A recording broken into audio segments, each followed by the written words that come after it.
ನೇಣು ಬಿಗಿದ ಸ್ಥಿತಿಯಲ್ಲಿ ಗೃಹಿಣಿಯ ಶವ ಪತ್ತೆಯಾಗಿದ್ದು ಪತಿಯ ಕುಟುಂಬಸ್ಥರ ವಿರುದ್ಧವೇ ಕೊಲೆ ಆರೋಪ ಕೇಳಿಬಂದಿರುವ ಘಟನೆ ಮೈಸೂರಿನಲ್ಲಿ ನಡೆದಿದೆ.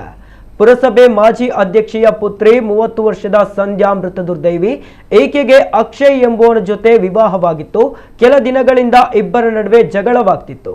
ಇದೀಗ ಮಹಿಳೆ ಏಕಾಏಕಿ ನೇಣು ಬಿಗಿದ ಸ್ಥಿತಿಯಲ್ಲಿ ಪತ್ತೆಯಾಗಿರುವುದು ಪೋಷಕರಲ್ಲಿ ಆಘಾತ ತರಿಸಿದ್ದು, ಮಹಿಳೆಯ ಪೋಷಕರು ಪತಿ ಕುಟುಂಬಸ್ಥರ ವಿರುದ್ಧ ಕೊಲೆ ಆರೋಪ ಮಾಡಿದ್ದಾರೆ. ಸದ್ಯ ಈ ಬಗ್ಗೆ ಪ್ರಕರಣ ದಾಖಲಾಗಿದೆ.